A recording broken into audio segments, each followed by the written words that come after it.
How much do you love yourself? Because if you understand the value of self-love, you'll never be friends with those type of people. Most of the people out here are running around empty. They have no sense of self, no sense of self-love. When I say self-love, it has nothing to do with celebrity, money, materialistic things, and all of the things that your negative mind could probably go to. It has nothing to do with self-love. It has nothing to do with looks, nothing to do with cars and any of the superficial things that one would assume that could make you love yourself even more. It's a matter of knowing your value. It's a matter of you saying, I don't have to be around these people in these type of environments and situations in order for me to finally see the value in myself. I love me independent of you loving me. I believe in me. I know my self-worth. I am here and I have a purpose. There is no value in having wisdom, knowledge, insight, spirituality, love. Every day I am a work in progress.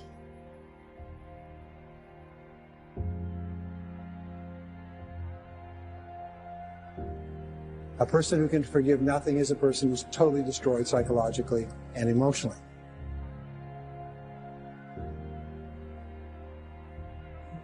Forgive your parents. Forgive any relationship that you ever had that didn't work out. Forgive everyone else in your life that has ever hurt you in any way. Forgive yourself. My teacher, Mr. Show, said to me, Mr. Rohn, if you want the future to change for you, you've got to change. And he said, if you don't change, the next 6 years of your life is going to be just like the last 6. You'll still be behind on your bills. You'll still be behind on your promises. But then he gave it to me in the form of a promise. When I was 25 years old, I've remembered it all these years. Young man, if you will change, everything will change. If you will get better, everything will get better. What a clear message that was to me. He said, if you'll change your philosophy, you'll change your habits, if you'll refine your thinking, if you'll change and accept some new disciplines, if you'll turn the corner where you've been in the past, go for a new life for the future, he said all kinds of remarkable things will happen for you if you will change. Before I met Mr. Shoaff, I used to cross my fingers and say, I sure hope things will change. I was hoping the government would change and the tax structure would change and that my boss would change and pay me more money, this would come down, and I was hoping that circumstances would get better. And then I discovered from my teacher that those things are going to continue the same. In fact, all of those things that happen to us is kind of like the wind that blows.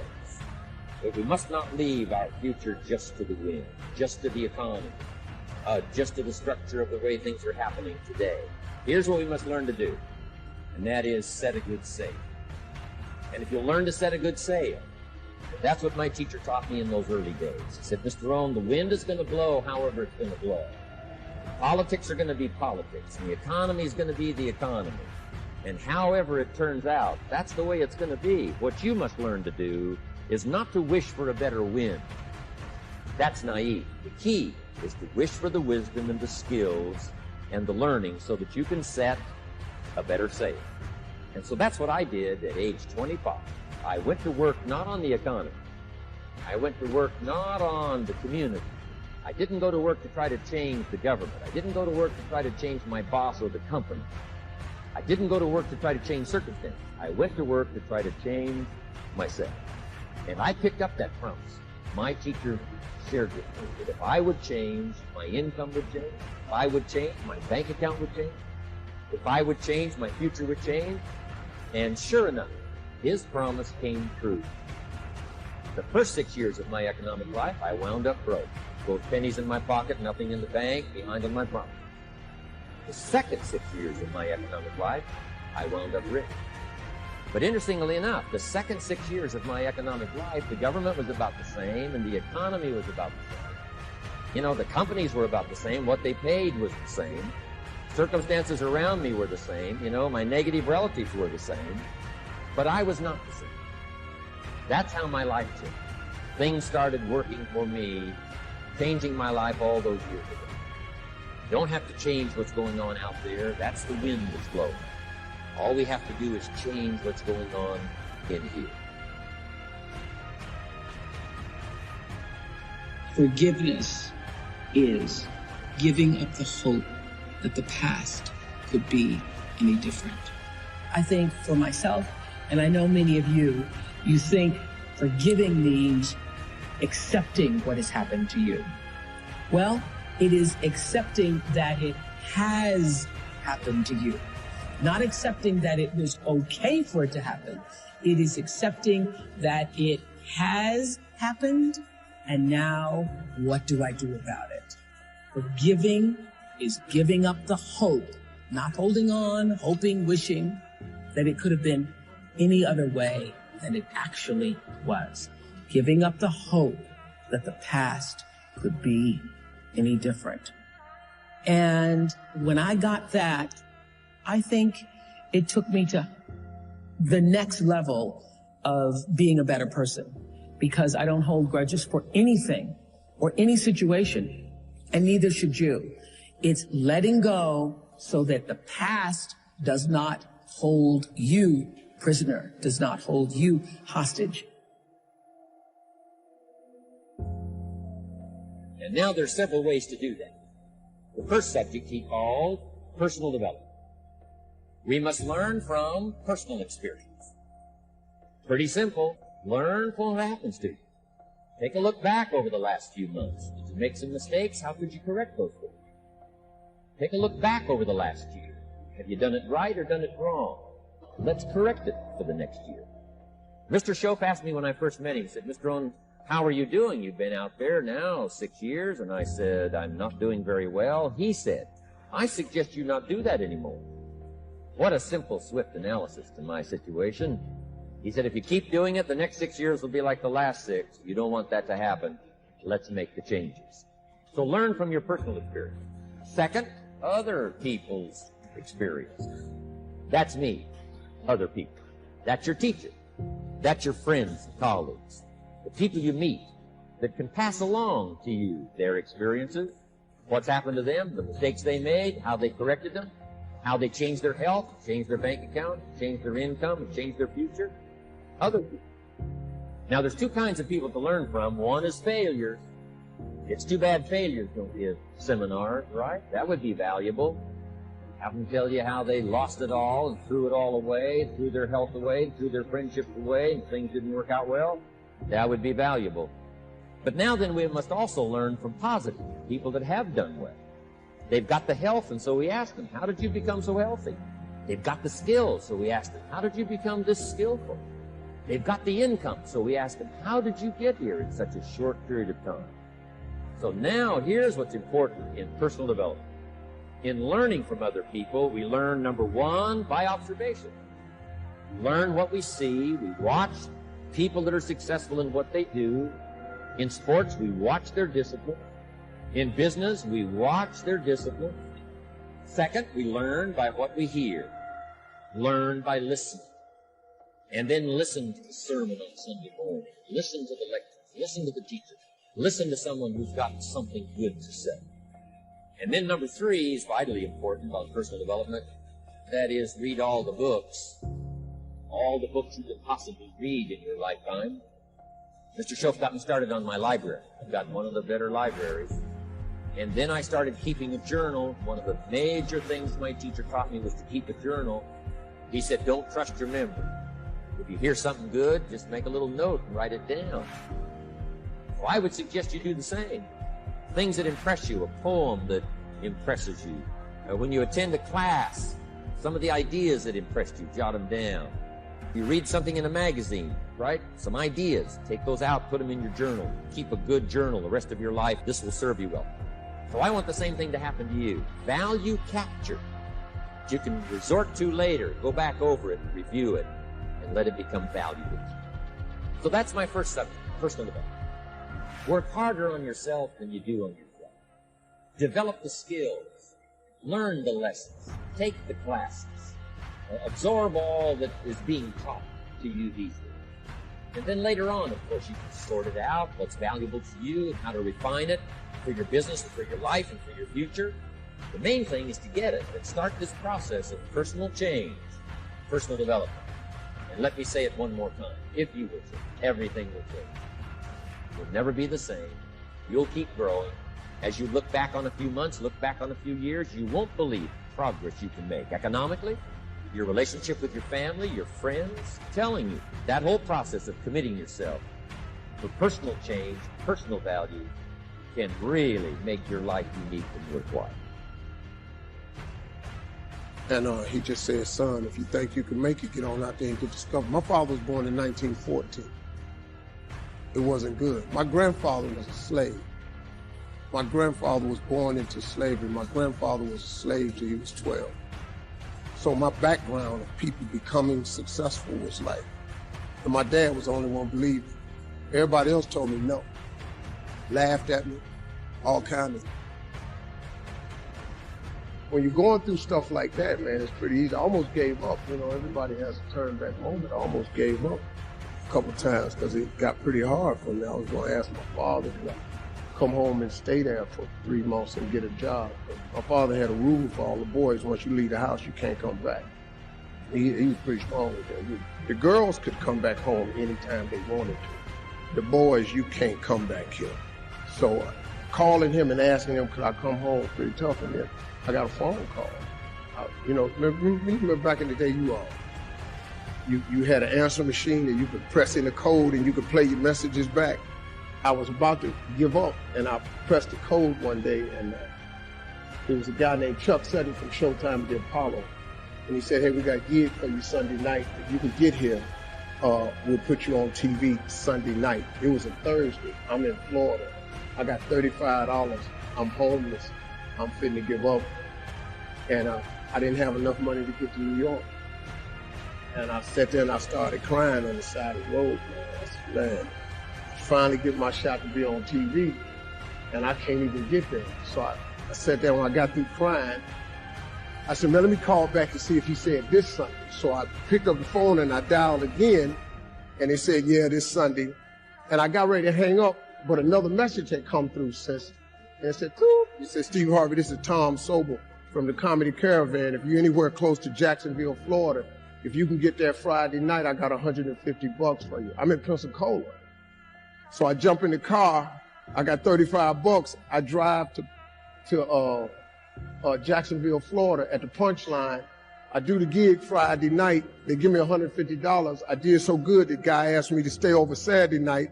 He paid me another $150. I got $300. See, life is cyclic. You're not, whatever experience you're having right now, it has not come to stay. It has come to pass. Not to stay, just to pass. It's just going through. The biggest challenge is to know what's happening. This is a part of this thing we call life. This too shall pass. And maintaining perspective, putting it in perspective. You have to be willing to break from the past to have the future you so desperately desire. You have to have the courage to allow yourself to honor the past as it was, to forgive those who need to be forgiven, to forgive yourself, and to acknowledge that everything led you to this point now. Everything. Let it go and begin to focus on developing myself. And I say to you, you're going to have people to do things to you. Things are going to happen to you. And the most important thing to do is to harness your will and let it go and move so you can grow, so you can get on with your life.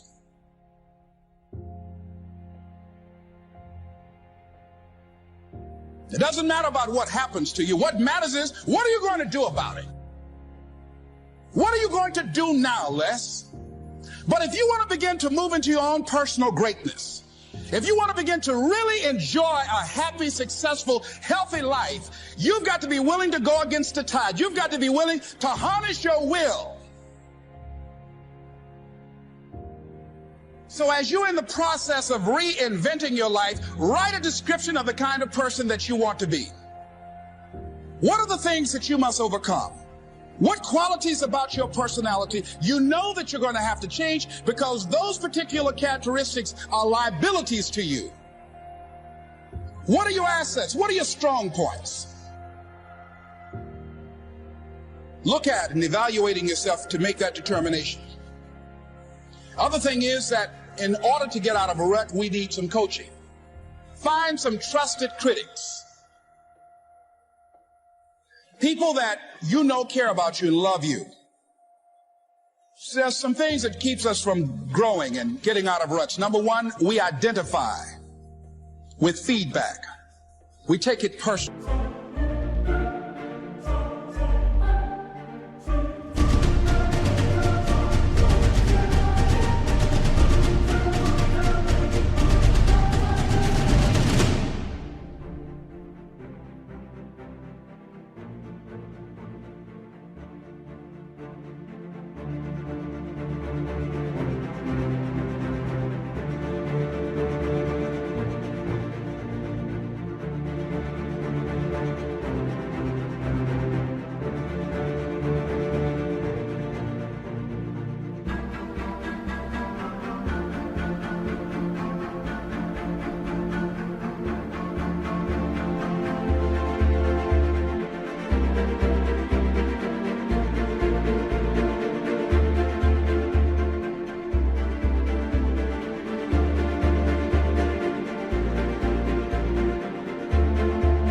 When someone wants to give us some feedback on where we are falling short, tell us about our blind spots, we want to have everything being positive about us. We're not perfect.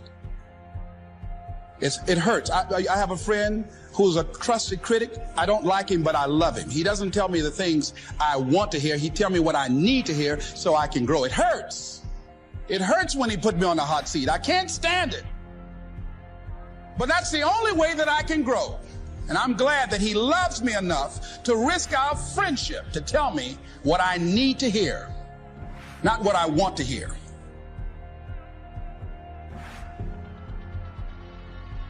Now let's cover the second subject, setting goals. We need to take a look into the future. There are 4 things to consider in terms of attitude. One is how you feel about the past. Best advice I can give you on that is treat the past as a school. Let it teach you. Mistakes you've made, the things that went wrong, the things that didn't work. Don't use the past as a burden to carry. Don't use the past as a club to beat yourself to death. Past losses, past failures, past mistakes. But let the past be a school. Tough school maybe. We've all been through some tough stuff. So if you feel good about the past, draw from it for experience and let it teach you. Then next is how you feel about the future. We've got to have the future well designed. The future is called the promise. The promise of the future can be an awesome force. Designing the future, there's 2 ways to face the future. One is with apprehension, and the other is with anticipation. I promise you, in my travels around the world, most people face the future with apprehension. And here's why. They don't have it well designed. They've sort of left that up to someone else to fix. Here's the best way to face the future, with anticipation. You can face the future with anticipation if the future is clear, if the future is well designed. Setting goals is very simple. Number 1, decide what you want. You just take a little time. Sit down and say, what do I want? What kind of skills do I want? What kind of income do I want for the future? Where would I like to go? Places I'd like to visit. Habits I'd like to acquire. Skills I'd like to have. Economics? Friendships? People you'd like to meet? When you've thought about what you want.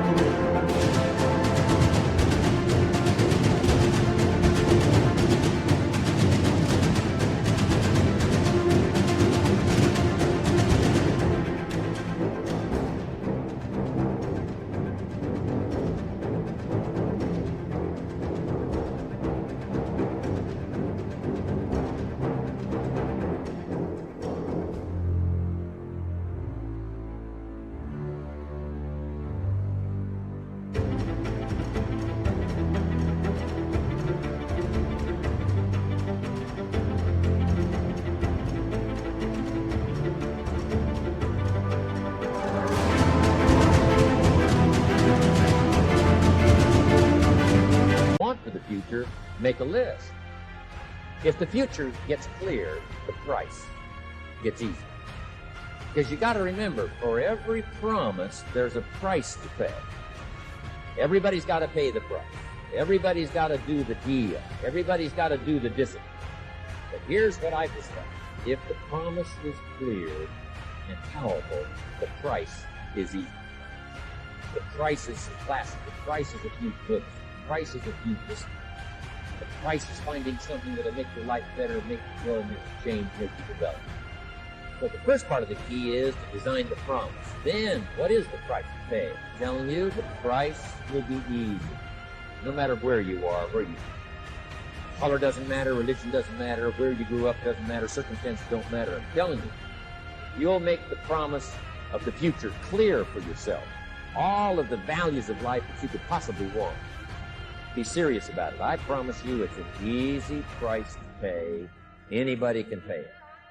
And the best advice I can give you is, if I can do it, you can do it. Farm boy from Idaho, raised in obscurity. I changed my found economics, found future, found...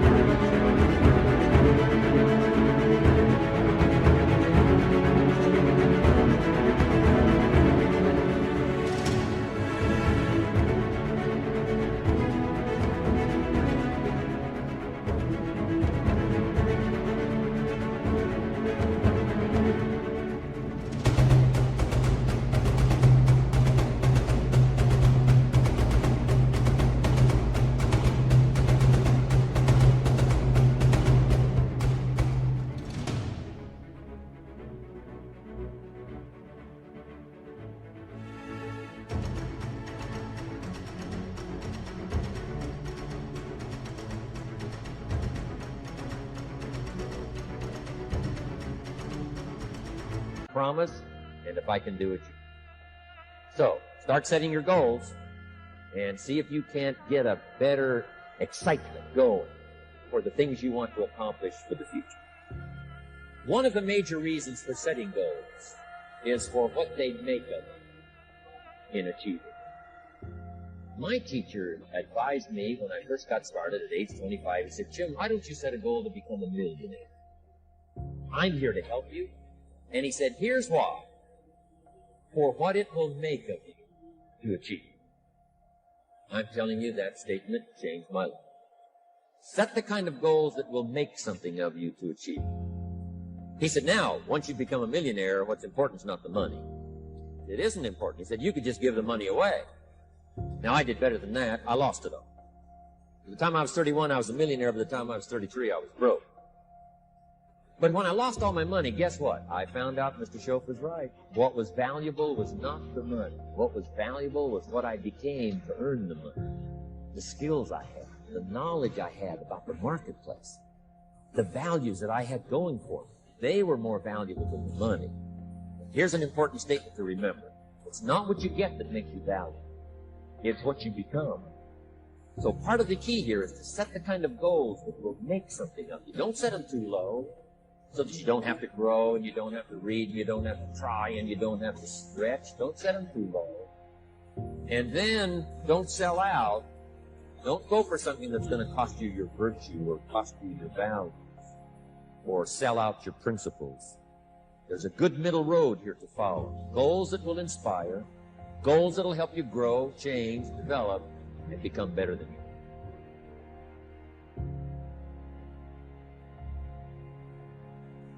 High performers are not dissatisfied strivers. They're not. They're happy. High performers are happier than their peers. We all believe that to get the top, it's going to be lonely at the top, and we all believe you have to grind and kill yourself to get there. Yeah. And that's completely wrong, and the data proves it worldwide, which is, I think, just overcoming a lot of people's biases about how we work today, because right now, especially today, like, grind on social media is so popular. Or hustle. And by the way, none of the top 15% of high performers worldwide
identify with those words. They literally don't. We asked them, we did a whole keyword analysis. Yep. This was actually pretty cool. And high performers explicitly say, these are the 3 driving feelings. We said there was a high performance state.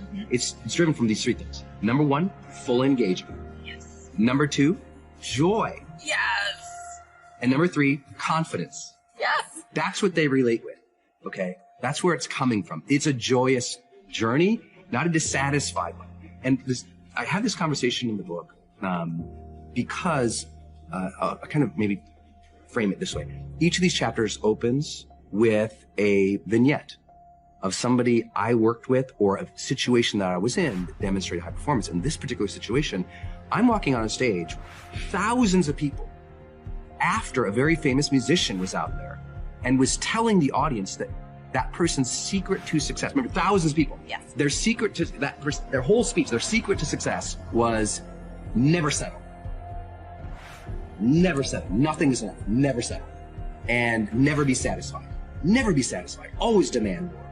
And I'm like, oh, my second slide, which was going to be on Jumbotrons in like 80-point text, was strive satisfied.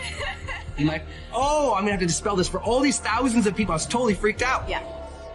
But what I had to explain to people was not only the data, but it's this. If you're never satisfied, I mean, is it true that life is precious?